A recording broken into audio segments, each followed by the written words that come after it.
안녕하세요, 여러분. 이번 2020학년도 1학기 현대 프랑스 철학을 여러분과 같이 공부해갈 정순백입니다.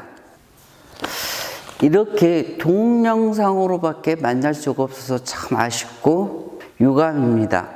사실 철학 수업은 교수자가 학습자, 학생들에게 일반적으로 지식을 전달하는 것, 그 자체도 중요하지만 사실 그보다 더 중요한 것은 우리 학생들에게 질문을 끊임없이 던지고 또 학생들로부터 질문을 받아가면서 서로 사유를 해가는 훈련을 해야 되는데 그렇지 못해서 대단히 아쉽습니다.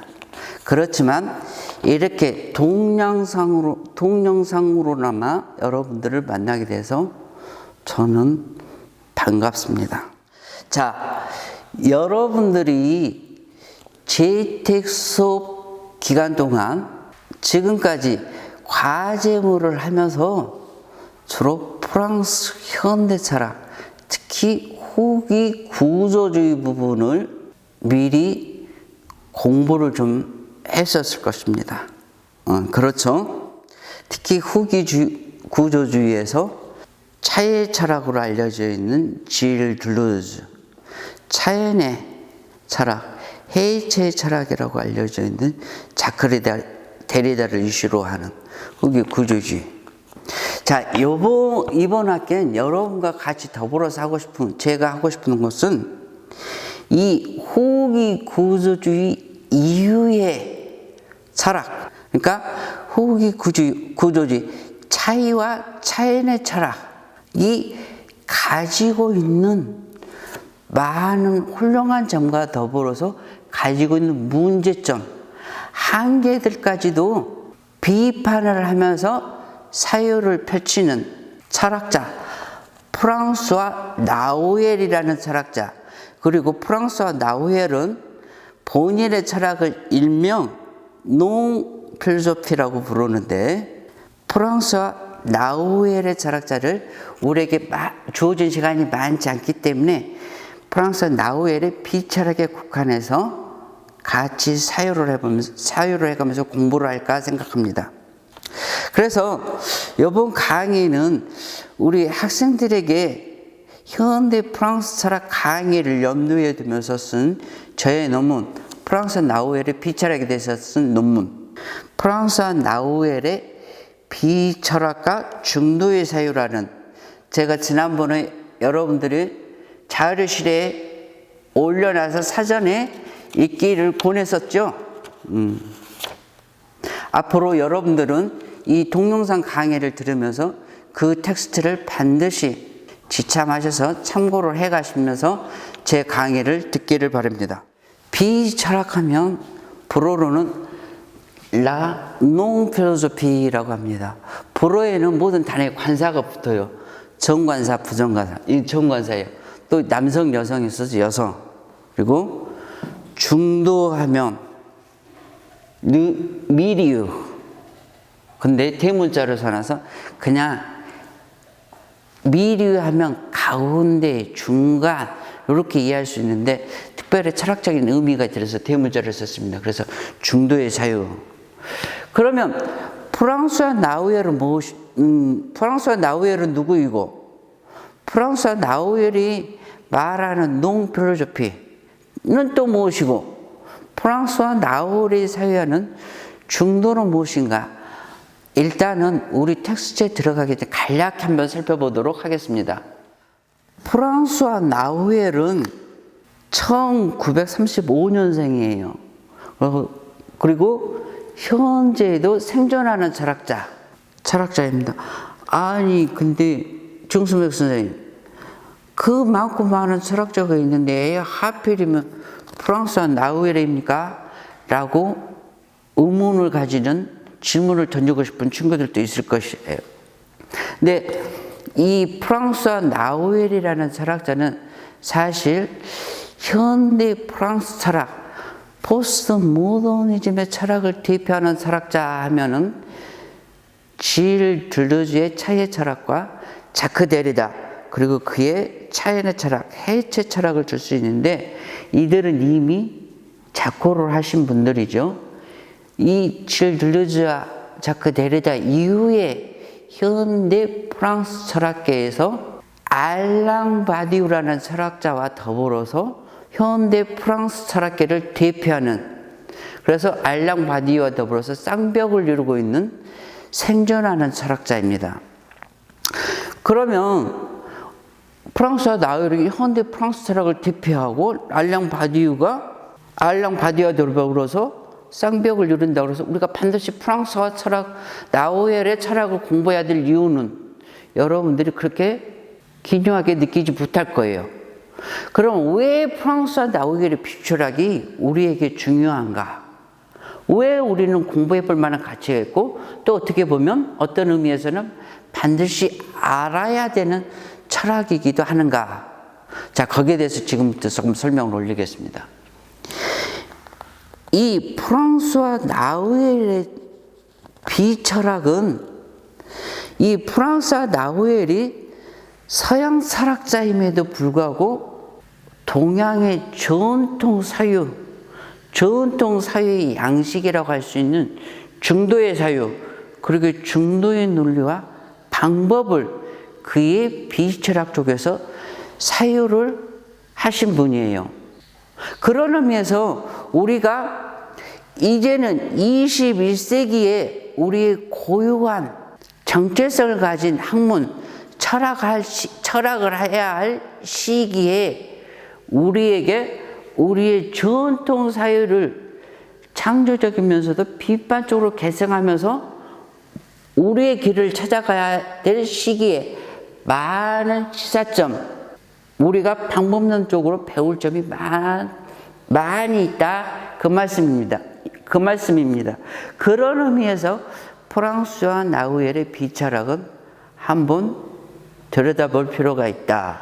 다음으로는 포스트 모던 철학, 유럽 쪽에서는, 반면에 영리 쪽에서는 분석 철학, 언어 분석 철학, 조금 나아가서는 과학 철학.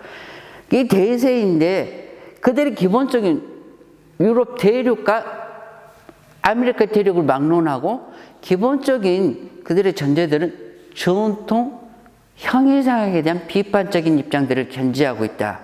그러면서 조금 전에 말씀드렸던 자크 다리다의 차이의 철학은 해체 철학이라고 그러죠. 이전의 전통 철학을 다 해체를 시킨다. 그래서 심지어는 오늘날 해자되고 있는 말이 철학의 종언, 철학의 종말까지도 회자되고 있는 상황입니다.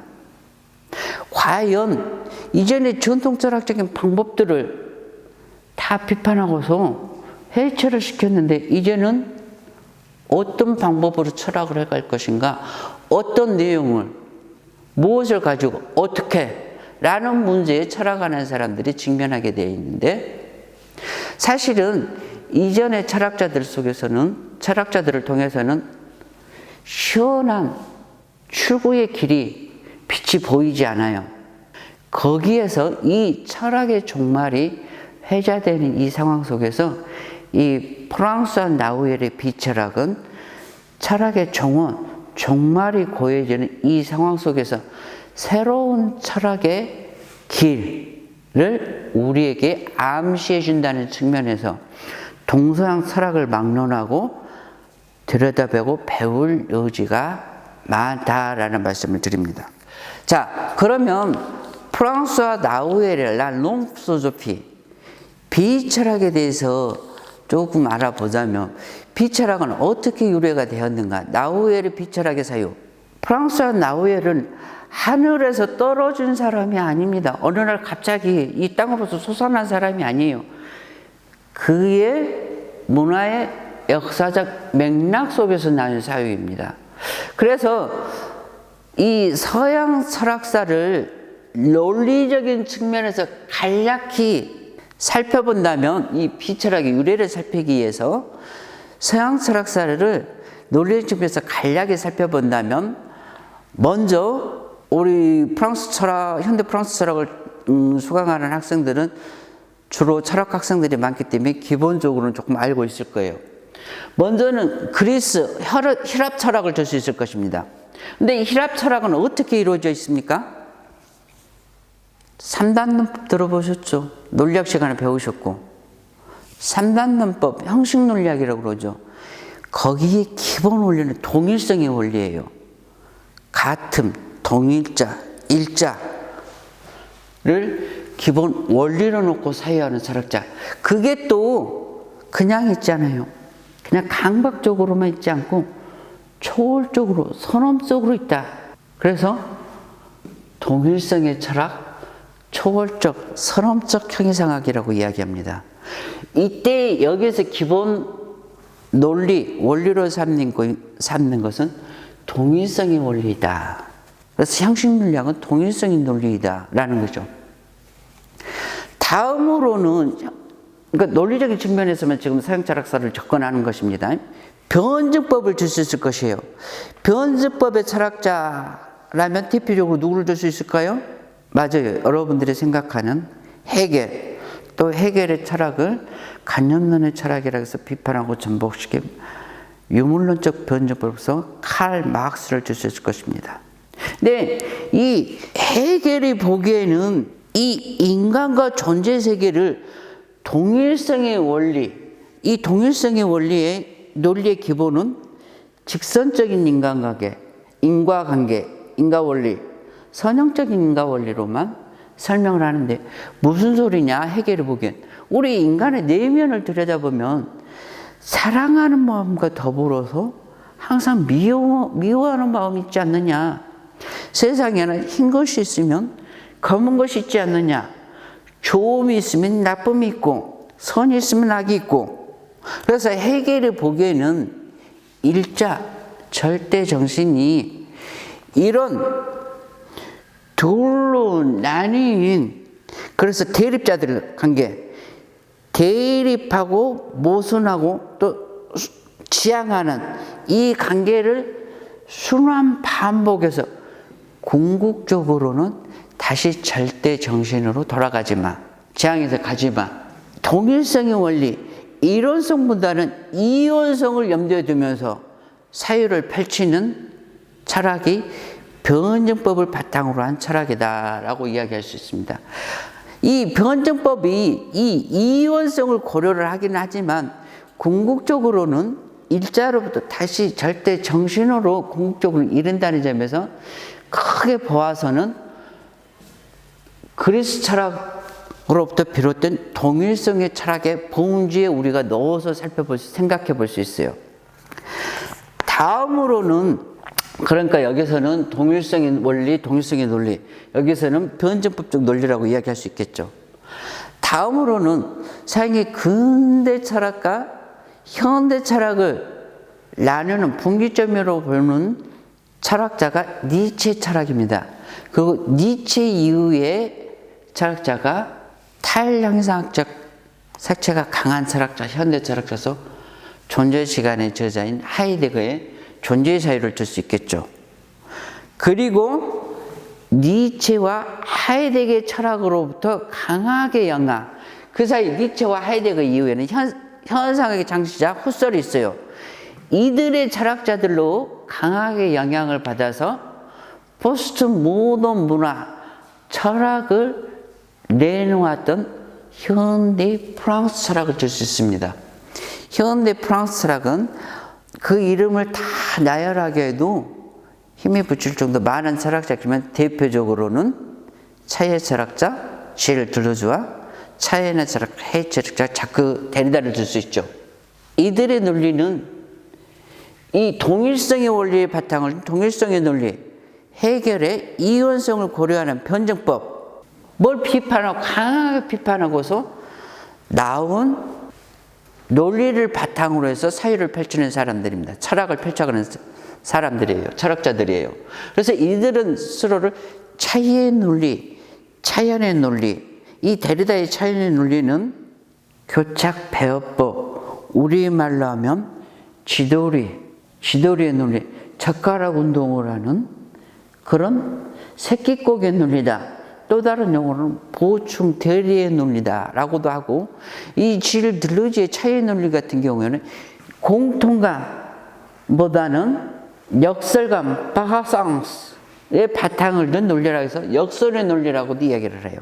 이들의 논리를 부르짖는데, 이 프랑스와 나우엘은 서양 고대로부터 가장 최근에 현대 철학까지 내용뿐만 아니라 논리적 측면에서 많은 문제점을 가지고 있다고 해서 그거를 비판하고 나온 사유예요.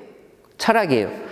그렇기 때문에 탈형이상적 측면이라는 성격을 가진다는 측면에서는 니체 이후의 탈형이상적 현대 철학, 프랑스 현대 철학자와 탈형이상적 측면이라는 성격에서는 공통점을 가지지만 논리적인 학문 방법론상에서는 굉장히 달라요. 그렇기 때문에, 그리고 프랑스와 나우엘의 비철학이, 사실 철학하면 여러분들이 어렵다라는 것을 마치 상식처럼 가지고 있는데, 프랑스와 나우엘의 비철학은 상대적으로 더 난해합니다. 왜냐하면 이 서양 철학사를 일정 정도 일별할 수 있는 눈이 있어야 돼요.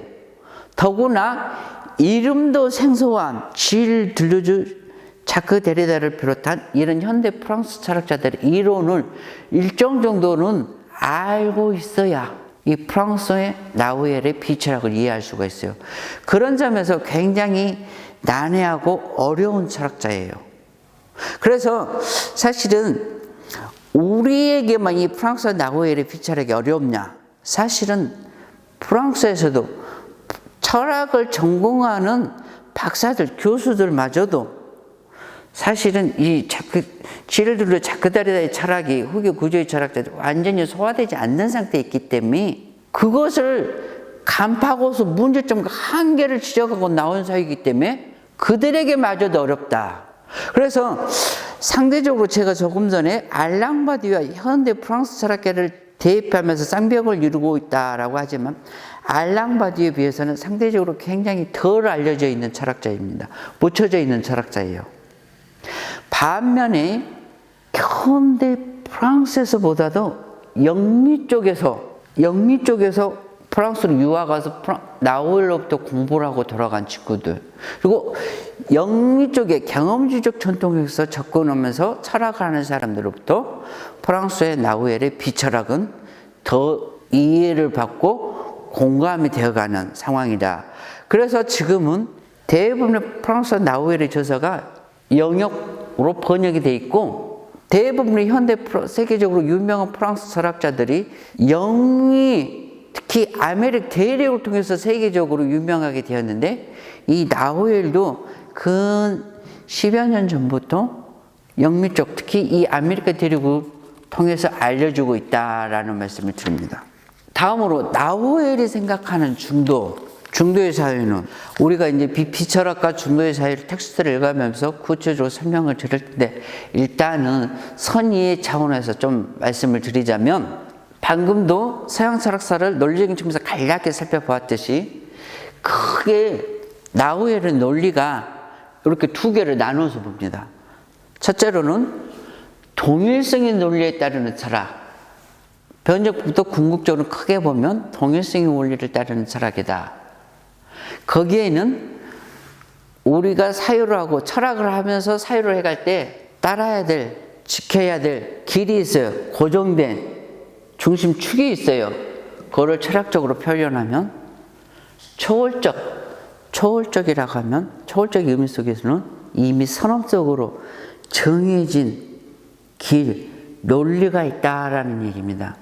반면에 니체 이후에 하이데거 철학을 경유해서 나온 현대 프랑스 철학에 있어서는 차이와 차연의 논리에 따른 철학, 거기에서는 이 철학을 하면서 따라가야 될 사회의 양식, 논리가 선언적, 초월적 범주들처럼 고정되어 있는 게 아니라 적어도 사회의 원리, 논리로서 역할을 하려면 우리 끊임없이 변화해가는 감각 세계를 인식하기 위한 원리와 조건으로서 역할을 해야 돼. 그런 원리로서 이야기를 하는 게 이들이 사이와 차연의 논리다.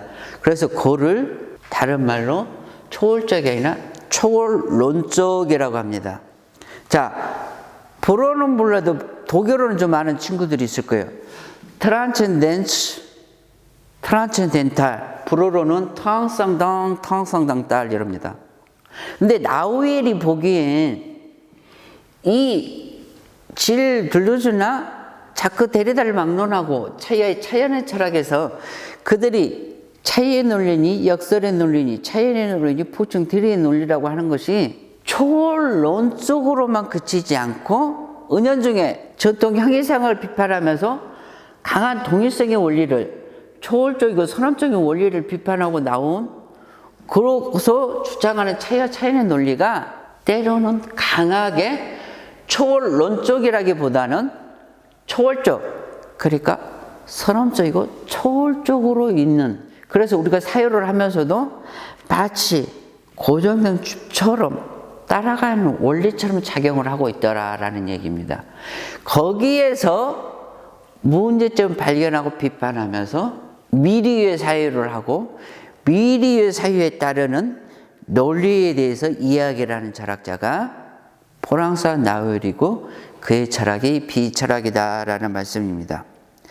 사실 그래서 이 미르의 자유는 미르의 사유 양식과 논리는 전통 동일성의 원리를 따르는 형식논리학 입장에서는 양다리 걸치기 애매성의 오류를 범하는 말도 안 되는 애매투성이 범벅인 그런 논리라고 할 수 있어요. 그래서 우리 한국에서 처음에 서양 철학을 수용해서 배우는 우리 한국에서 철학자들이 우리 동양의 사유, 중도의 사유 양식을 따르는 동양의 사유 양식은 마치 항상 양다리를 걸치고 있고 서양 철학처럼 동일성의 원리를 따르지 않아서 애매하고 모호해. 그래서 마치 제대로 사유를 할 줄 모르는 사람들이라. 그래서 한국의 전통 사상, 우리도 5,000년 역사를 이야기, 5,000년의 문화를 이야기를 하는데 마치 제대로 사유를 할 줄 몰라서 우리의 전통 사상은 철학에 달할 수 없고 그냥 사상 정도로 불러야 되지 않을까. 그래서 철학사도 아니고 한국 사상사, 한국 철학사라는 말을 쓰기 시작하고 한국 철학사라는 명하에 따라서 책이 나온 지가 얼마 되지 않았습니다.